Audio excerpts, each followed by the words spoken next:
I survived 2,000 days in Hardcore Minecraft, a mode of survival Minecraft in which you only have one life, and if you lose it, your world is over. So I've stated it in my 1,000 days video, but I'll say it again. This mode requires quick decision making and an ability to remain calm under pressure in order to avoid fatal mistakes. One misstep amidst a panic can end your world forever. Now my second 1,000 days were much easier than the first. Unlike day one, I pick up this second chapter already having all of the tools and resources I need to survive. And thanks to that, over the course of another 1,000 days, I explored more, I accomplished more, and you know, I definitely built more.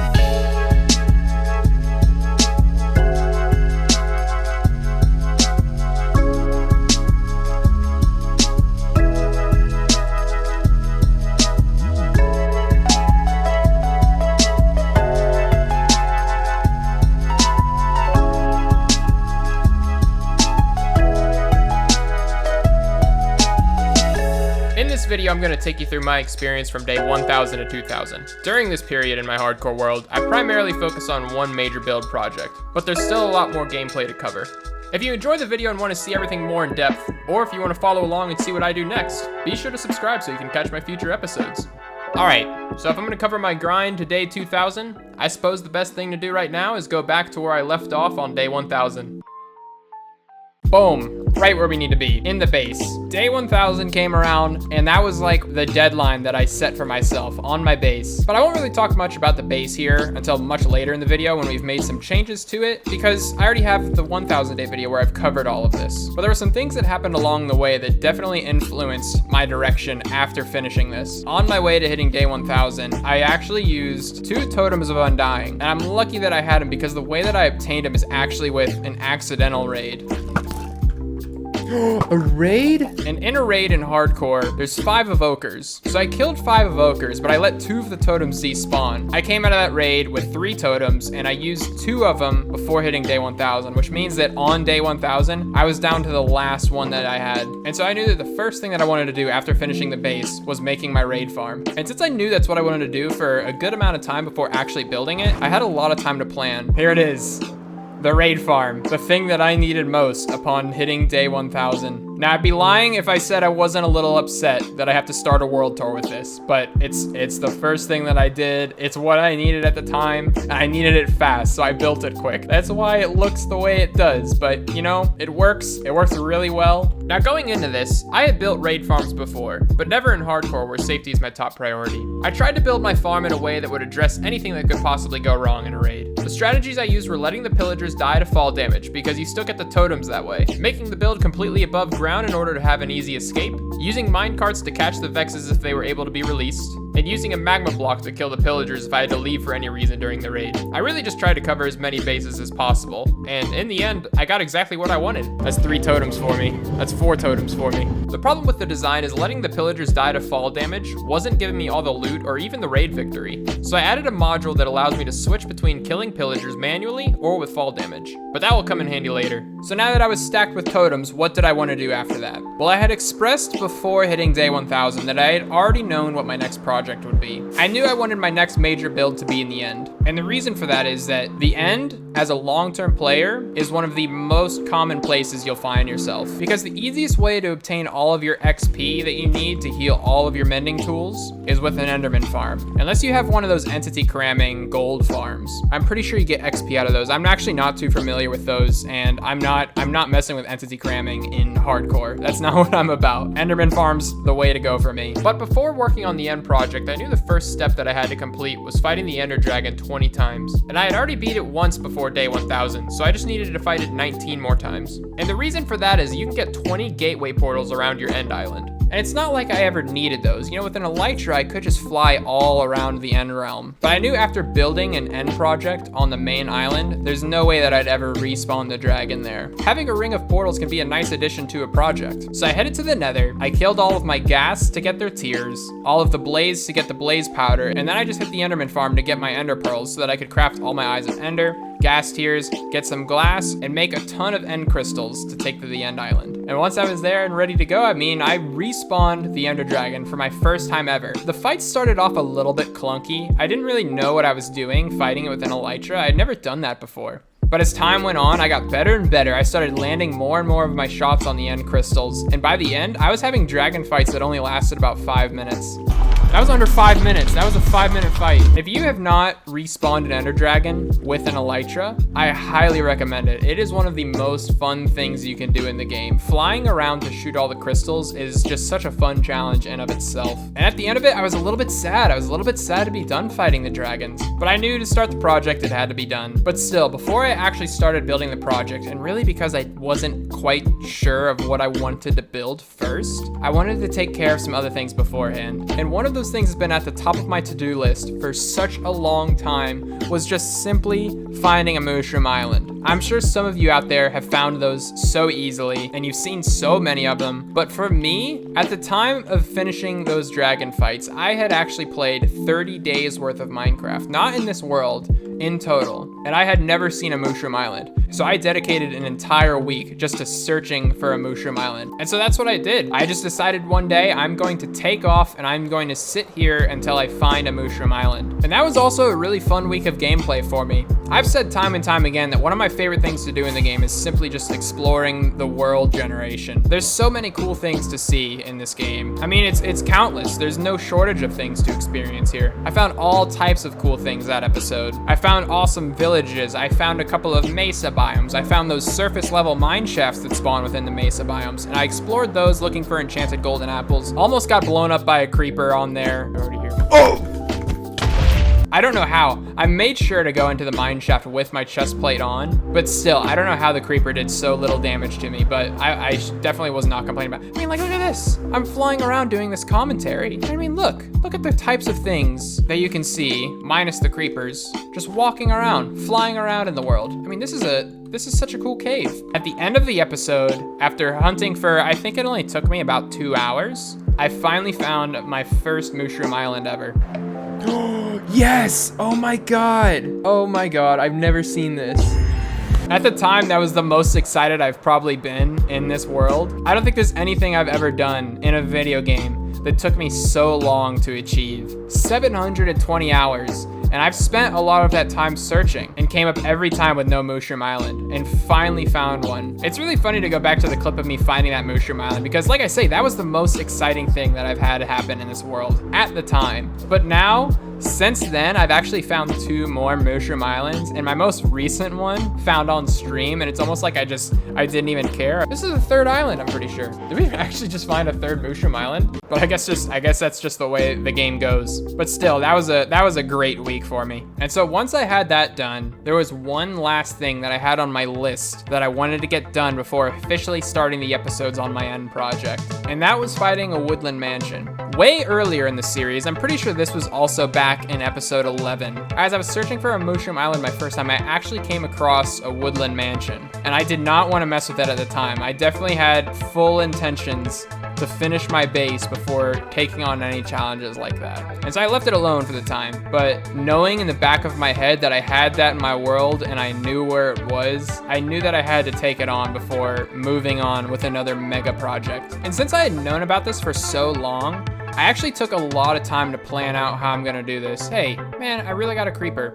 Why, again, just like the 1000 days video, why am I doing a world tour in hardcore? I feel like I should just make a copy to do all of this, but that's not what I'm about here. We're doing a world tour in hardcore, just fine. We're gonna be fine. Nothing bad is gonna happen. But I did a lot of research reading into the wikis about what actually is in the Woodland Mansions, where the mobs are, what types of mobs I'm going to have to face. And from there, I was able to sort of plan out a strategy. My strategy going into this, first of all, was to play as safely as I could.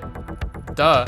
But my first move was to come stacked with beacons, 1 for resistance 2, 1 for strength 2, and a 3rd with speed and regeneration to make my fights as easy as possible. Thanks to the Minecraft wiki, I knew that the hardest part would be facing the evokers on the 2nd floor. So I decided to enter from the 3rd floor as I felt much more comfortable possibly running into them from the top down instead of the bottom up. Plus the 3rd floor is the easiest to clear. Once it was, I moved down to the 2nd floor and made my way around as slowly as possible until I found my first evoker. I killed it as quickly as I could to keep keep it from releasing Vexes and immediately started searching for another, which I ran into just down the hall, and was able to kill it before releasing any Vexes as well. And so still knowing that there could be a third, I continued my route around the second floor before finding out that there was no third evoker. I had cleared all of the evokers out of this mansion, and that was a huge relief. I knew from there that I could complete this without any problems. I took the first floor pretty slowly, made sure not to miss any corners so that mobs couldn't get behind me. And at the end of the day, I had the whole mansion emptied out and torched up. But that was it. That was my final challenge before moving on to my next build. I had made a raid farm, got stacked with totems. I fought 19 ender dragons, found my first Mooshroom Island ever, and I cleared a Woodland Mansion. Oh, but wait. Oh, that's right. That was the episode that was actually recorded on Halloween. Actually, on the day of Halloween. So in that same episode, that was the day that I also got all of my Halloween mobs. But here we are. I added them to the base. These two, at least. I got Spooky Alex, 1 zombie, Spooky Steve, 2 zombies, and then I caught 2 skeletons as well, and I don't remember the names. And then the other 2 that I thought to grab were my zombie piglin, who's locked off right in my nether. We'll go say hi. Hi. And my wither skeleton, who I did totally end up just boxing off at a fortress. Hi. While we're here, come to think of it, I never even put it in any of the episodes. I actually spent one of my streams improving my wither skeleton farm. I've slabbed up so much of the hidden areas and extended my slabs out so much further than they were at day 1000, to the point now where the wither skeleton farm is actually pretty good. I mean, stone brick slabs have to be my most placed block now. I mean, we have to look at that, right? Stone brick slabs are my most placed block. 47,000 stone brick slabs. Thanks to my wither skeleton farm. Appreciate you improving my statistics. But yeah, we're getting sidetracked now. It's all right. End project.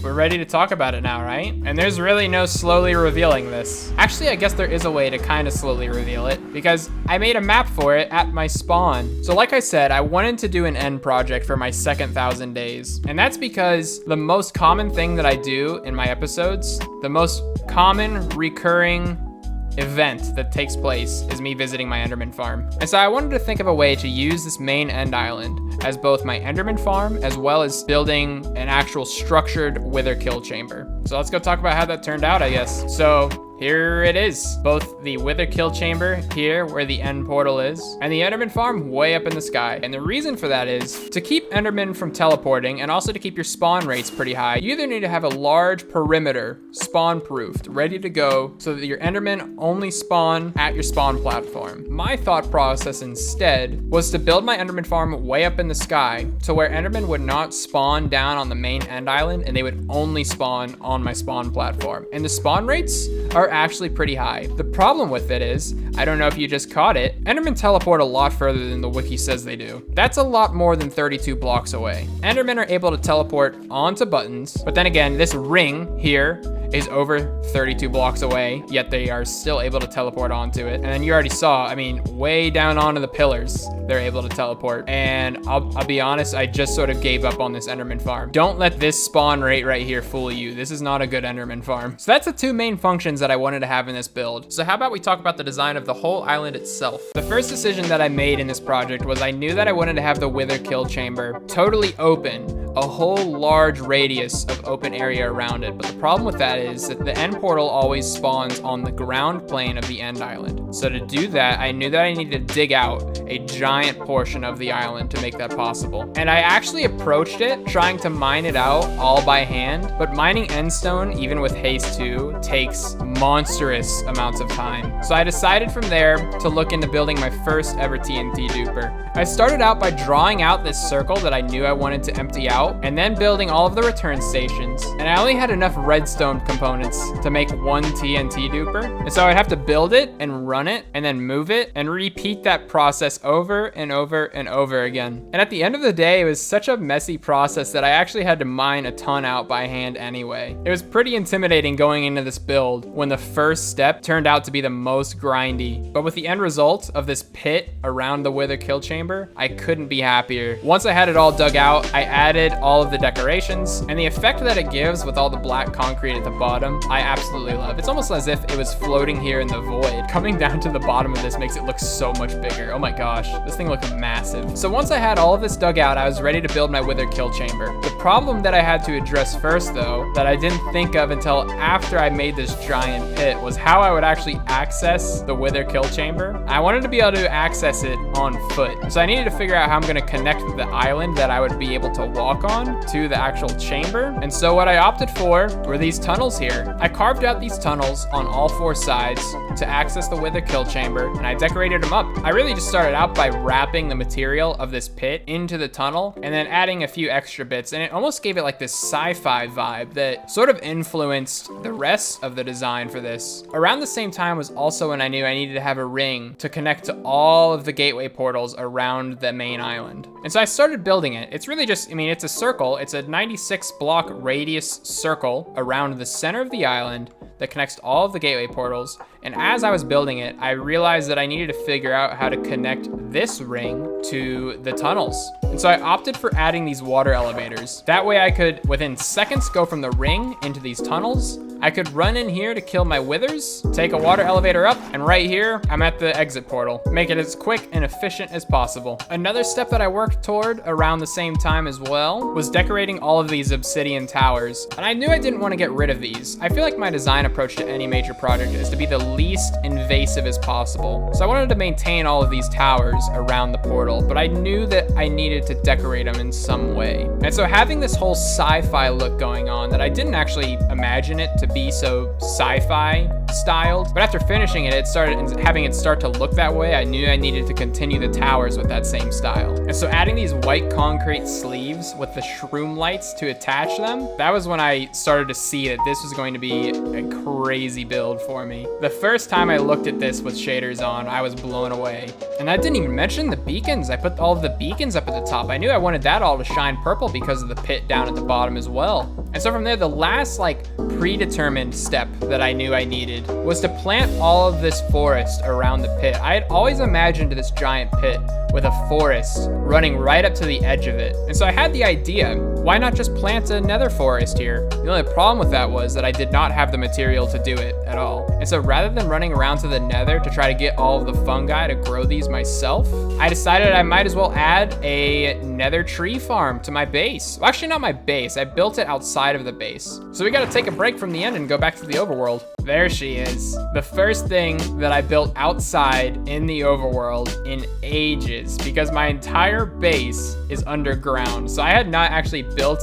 anything outside in so long. I was so ready to get back to the overworld and build something outside. I knew that I had to take the time to do that with the addition of another tree farm. This mountain was a nice piece of the landscape that I wanted to build on. And so I wanted to make this tower that was sort of floating in that corner. But the only problem with that was I needed to figure out how I would actually access that. I didn't want to just fly into it from the top. That gave me the option to add something to the bottom here. I added this cave, of course, with an acacia boat. Got really detailed in here. It's been a while since I've been this detailed, but I made this a nice little entrance to get to the nether tree farm. I love the way it turned out. A water elevator that comes up to, I mean, I don't even know what to call this. This is just sort of a little like filler room so that I could actually land somewhere and then walk into the nether tree farm. And then from here, you're in this floating tower that overlooks my main house. It would have been nice to bring some bone meal to show it working, huh? But it's a 3-story farm. On the main level that you walk into is for all of the crimson materials. On the bottom is for all of the warped materials. They're the same farm. They work the same way, just you get different materials out of it. And then up top, I made a space so that I could actually grow the trees in case I ever needed any shroom lights or the wood. Wow, perfect. Here, let's show it in action. Get a lot of material out of it. I love it. And so I spent a while there growing all of the fungi that I knew I needed to grow all of the trees in the end. And so from there, with all of the fungi, I went to work around the island, growing all of the trees that I needed. But I didn't just stop there. I didn't just grow the trees. I made sure to detail it out a little bit as well. Around the island, I added all of these little pockets of little micro builds. And getting all of that done changed my vision for the project once again. For the first time, this is where I started to see a little bit of a storyline to the project. Not something that I had ever done for a build before, and not something that I ever planned on doing. But there were some patterns in the end island that I noticed that I knew I needed to play up so that I could be inspired to continue the rest of the project. And I'm gonna try to explain that the best that I can here. With the addition of this forest, I had now rewritten what the natural end island looked like. But at the same time, I had an extreme interruption at the center, where the wither kill chamber was. At the large scale, it could all be read as if the end island is being infected by some foreign force. And what would that foreign force be? Knowing that I needed to add an Enderman farm, I used that to answer the question. I began to imagine the rewritten End Island as a place that Endermen didn't exist naturally. But what I built is the vessel they arrived in. The Enderman farm powered this infection, and the Endermen began invading the island. These additions were not something that I had imagined at the beginning of the project. Overall, with this storyline, I've transformed the End Island into this explosive scene where the natural elements that once existed here are being destroyed by the Enderman. In the final piece of that puzzle that I figured out, I realized that I had only really shown the effects that this force has on the island at the center. And I wanted to expand that out a little further, which is how I ended up with all these blackstone and magma elements that are scattered about the island. It's almost as if the center is the focal point of this force, and it is rooting itself through the island before growing up through it. And to me, that was the final piece to the story, as well as the island itself. However, the only problem that I have with it is that the Enderman farm didn't work. I was so happy with the build, and then so upset that the Enderman farm was not as efficient as I wanted it to be. The whole point of the project was to make my main Enderman farm, and I knew that the one that I had could not be the one that I used. And so on the other side of this portal, I added one more. And there's not really much to talk about here, except that this Enderman farm is the most efficient farm I've ever made. There's not much to it. It's pretty much every other Enderman farm you've ever seen. But I said it in my 1000 days video, everyone needs one of these, and you want it to be as efficient as possible. So from there, I had realized that the end project is already coming to a close, and I still had a few hundred days left before hitting day 2000. So I decided to take care of something that had been burning in the back of my mind, and that was finally going for the How Did We Get Here advancement. Listen up, this ain't your typical hardcore Minecraft episode. This is like a hardcore Minecraft episode. Because today I'm going for the hardest advancement in the game. How did we get here? Dude, I don't want to go back through this footage. You know where I went wrong with this advancement? I went in blind. I had no idea what I was doing. I spent 4 streams on this advancement and ran into all types of problems. I got a shulker stuck in the exit portal. I had another shulker die in my boat. I had a dolphin drown itself, and I had my game crash on me. All right, I don't see any ocean monuments. Oh, and I didn't even mention my 12 failed attempts. Got it. Listen, what are you doing? Where even am I? Oh, I triggered a raid? Are you kidding me? Oh my god, dude. Hey.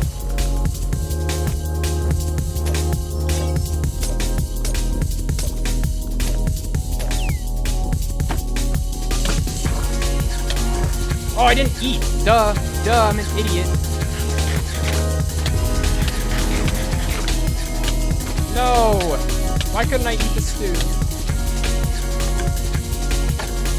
One more time. I'm trying one more time. No, what happened? What am I missing? I didn't do the potions again. I actually didn't do the potions.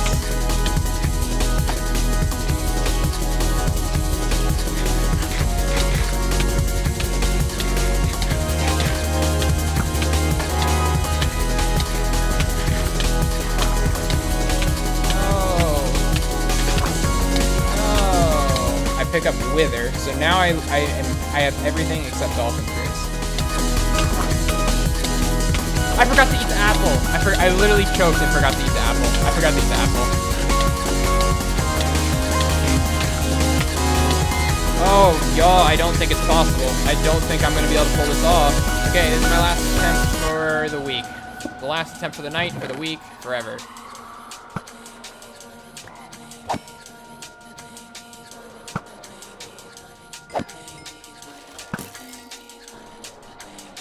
Where y'all at? Okay, I'll remember to do the stew last.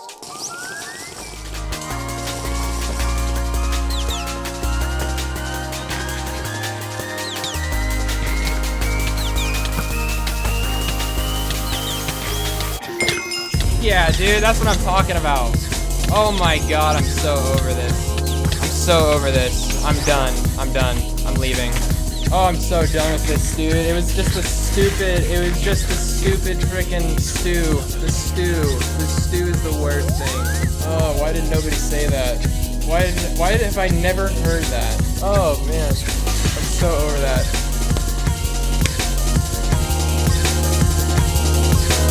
That's so easy when you just knew that the blindness was the problem. Did I expect it to take me 13 tries? Not at all. Definitely not. I really thought this was gonna be a first or second try type of thing. But am I happy that it was such a grind? Absolutely. I think episode 32 of this series was my absolute favorite to make. And after such a grind like that, finally completing the advancement, it was the best feeling that I've had in this game, by a long shot. And because of that being such a fond memory, it's pretty much why I've left this area untouched. I want to leave it all here to leave it as it was when I completed the advancement.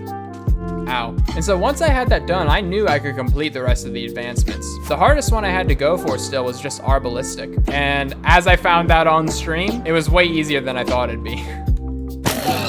Oh, that was easy. That was really easy. And with the completion of that, I have actually finished every advancement in the game now. And so after completing that with only a few hundred days left before day 2000, I wanted to put the rest of my time into finishing the end project, as well as making a few small additions to my base. And so I took the time to actually locate all 3 of my main strongholds around my spawn and decorate them all up in a similar fashion. With this whole infection scene going on at the end island, I wanted that to start to show up in the stronghold as well. I designed it so that the end portal itself acts as this rift where the materials of the end island and the infection of the Enderman start to bleed out into the stronghold. I love the way it turned out. And then the final piece that you probably thought I skipped over was this floating island out in the void. And I really added this island because I wanted to have a place to fish at the end project, because fishing had become such a big part of my Twitch streams. I wanted to start this tradition to where my major build projects are gonna have designated fishing locations. And so this floating piece of the overworld overlooking the end project is the perfect place to do it. I wanted to make it look as if it appeared here from the overworld somehow. It needed to have a little bit of a story on its own. And so with the addition of this portal below it, I think it makes it look way better, but also makes it look like there's a way that it got here from the overworld. And I mean, it's kind of funny that something that wasn't even for the end project became like one of my favorite pieces that I made.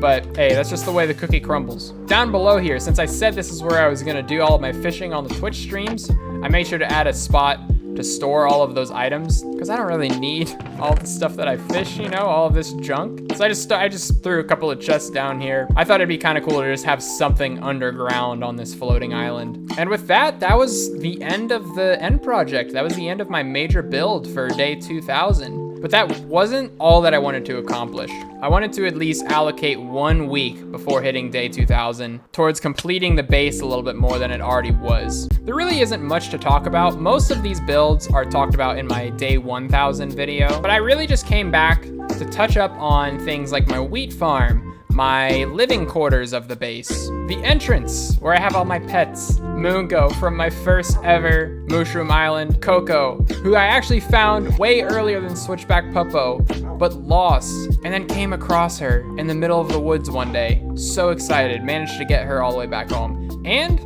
these llamas.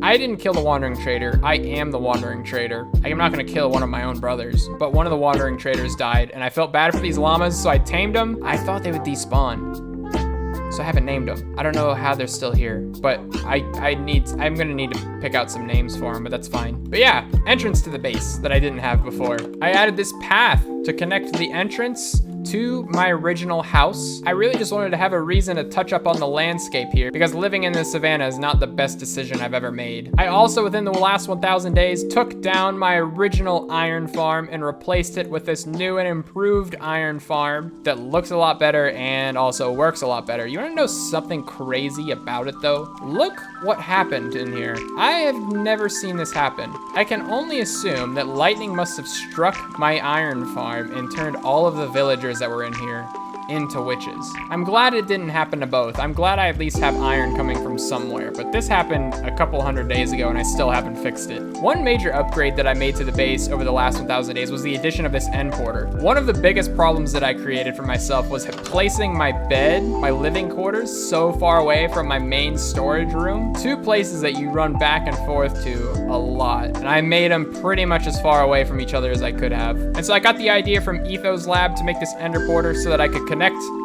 to my living quarters within just a few seconds of being in my storage room, and I could travel right back the same way. This is about like 300 blocks away from each other, but it only takes a few seconds. Couldn't be happier with it. I've also improved my auto sorter a little bit. I have a little bit more of a loading station. I completed the water loop so that I can have overflow items end up in this chest here, where I can either refile them or put them into this room where I have items that cannot be auto sorted. And I also got SwitchBackMongo swimming around. I got one last thing to show, but I gotta fly to it. But hey, while we're on the way, quick shout out to Luke TheNotable for creating a challenge that's gotten so many new people into Harcore Minecraft. It's been so fun to see everyone grinding for whatever day number they set as their goal, and seeing what they're able to do with their time. Whether they spend it building bases, exploring the world, or trading for emeralds. I love to see it all, honestly. But here we are at the last build, the vault that I made for 10,000 subscribers. On the way to day 2,000, we managed to pass 10,000 subscribers on the YouTube channel. A milestone that I never thought I'd hit, but I also never thought I'd hit day 2,000 either. I started both this Minecraft world and the YouTube channel at the same time, from scratch, with no expectations, and I'm surprised by where both have gotten. But I built this for anyone who's enjoyed the series enough to want to download the world after I die. I left you a little note on the inside, and I guess this is pretty much just like the thank you spot now. So this is where I tell you thanks for watching, and you've seen my 2,000 days in Harcore Minecraft. It's been a fun grind, and I can't wait to push on to 3,000. I got big plans for my next build project too. So if you want to see what that's gonna be sure to subscribe so you don't miss any of my uploads. I'll have a new episode up next Wednesday. But wait, I gotta get Puppo to end the video just like last time. Come here, Puppo, I need your help. This is the end of the 2,000 days video, so I need you to tell everyone bye. Go ahead.